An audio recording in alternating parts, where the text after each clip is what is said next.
खट्टा खाने वाली चुड़ैल। रात को अचानक राधिका मौसी को किचन से कुछ गिरने की आवाज आई।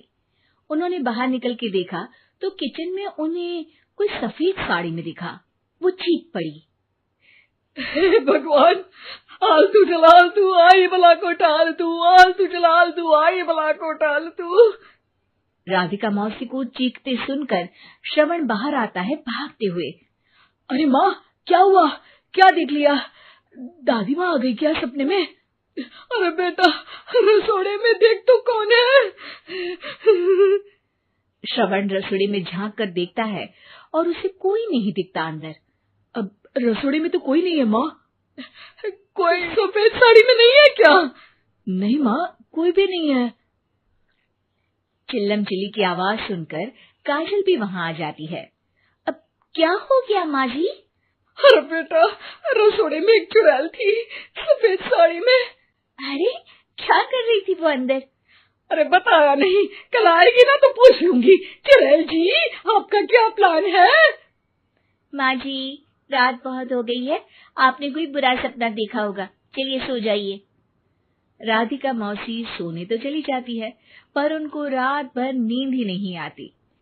वो कुछ भी उलझुल बातें सोचने लगती है। कहीं चुड़ैल की वजह से तो घर में टेंशन नहीं हो रहा, कहीं उसी की वजह से तो वो दादी नहीं बन पा रही। सुबह जब राधिका मौसी रसोई छानबीन करती है तो पाती है कि नींबू का अचार गायब है। चुड़ैल नींबू का अचार ले गई, मुझे तो ठीक नहीं लग रहा कुछ। चुड़ैल को भी पता है कि जिंदगी का असली मजा तो खट्टे में ही है। राधिका मौसी झट से श्रवण को फोन कर देती है। बेटा, मुझे समस्या समझ में आ गई है, हमें एक तांत्रिक की जरूरत है। अरे क्या बोल रही हो माँ, तांत्रिक की क्या जरूरत है? आप पूजा पाठ तो कर ही रही हो ना। आलतू जलालतू मंत्र सारे फालतू जैसे कुछ मंत्र पढ़ो, चली जाएगी अपने आप चुड़ैल। अरे नहीं बेटा, कभी चुड़ैल को कम नहीं समझते। अरे तुझे पता भी नहीं चलेगा कि कभी वो छल करके काजल की जगह घर की बहू खुद बन जाएगी।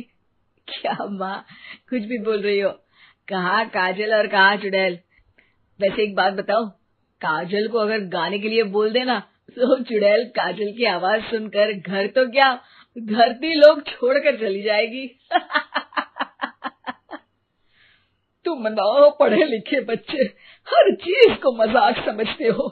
तुम रहने दो, मैं खुद ही तांत्रिक को बुला लेती हूँ। अच्छा सुन, शाम को इमली लेके आना। क्या है कि चटनी खाए बहुत दिन हो गए है ना? नहीं माँ, इमली तांत्रिक से ही मंगवा लो ना, आटा वगैरह भी उसी से पिसवा लेना। देखो मुझे काम करना है।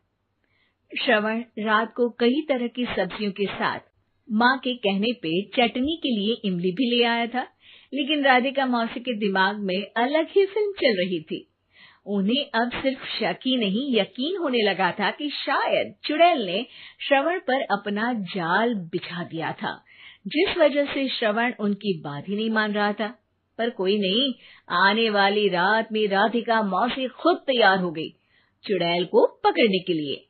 रुद्राक्ष की माला, तुलसी का पत्ता, हनुमान चालीसा सब हाथ के पास ही था, बस चुड़ैल का इंतजार था। और जैसा राधिका मौसी ने सोचा था वैसा ही हुआ। वो चुड़ैल उस रात भी आई, पर वो राधिका मौसी से तेज निकली और राधिका मौसी के उससे पकड़ने के पहले ही वो भाग खड़ी हुई।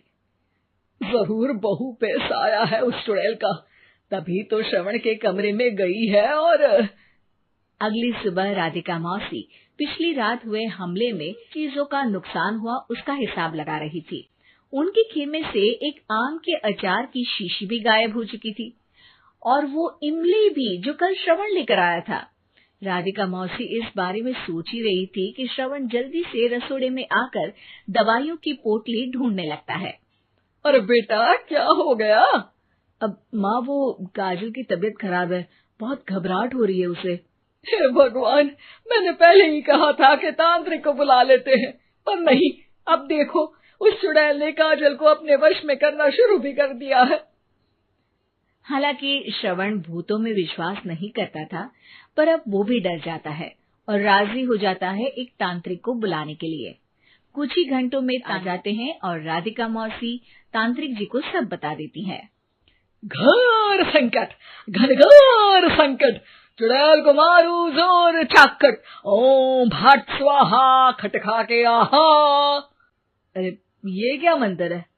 मेरे खुद के ओरिजिनल मंत्र है, कल रात को ही लिखे हैं, अच्छे लगे तो दाद चाहूंगा। एक और मंत्र सुनो।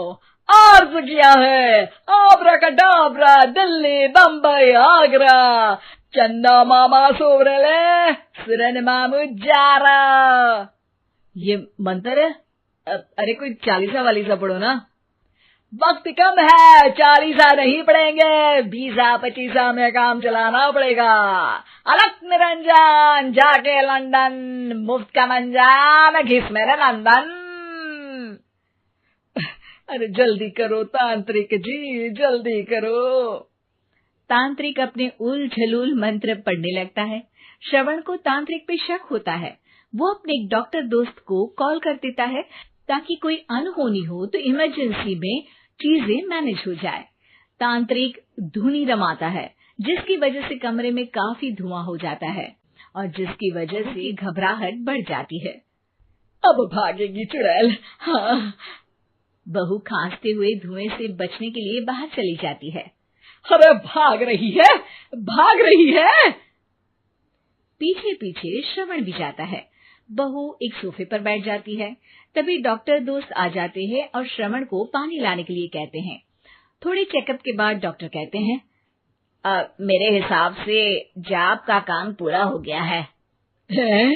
क्या मतलब?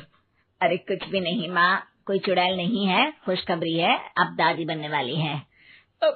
मगर वो सब अचार के डब्बे। श्रवण दोनों अचार के डब्बे अपनी माँ को दिखाता है, जो कि उनके बिस्तर के नीचे छुपे हुए थे। आपने सही बोला था माँ, वो चुड़ैल काजल ही थी जो खट्टा खा रही थी। हमें कल ही पता चला, पर हमने आपको ये तांत्रिक वाला काम करने दिया ताकि आपको भरोसा हो जाए कि भूत वगैरह कुछ होता ही नहीं। अच्छा अच्छा, ये तो बड़ी खुशी की बात है, पर बेटा मुझे एक झाड़ू तो ला दे। क्यों माँ? ये तांत्रिक का भूत उतारती हूँ मैं। अब तांत्रिक राधा मौसी के डर से घर से भाग निकलता है और राधा मौसी उसके पीछे भागती है। अरे संकट ये घनघोर है, तांत्रिक मुआ चोर है।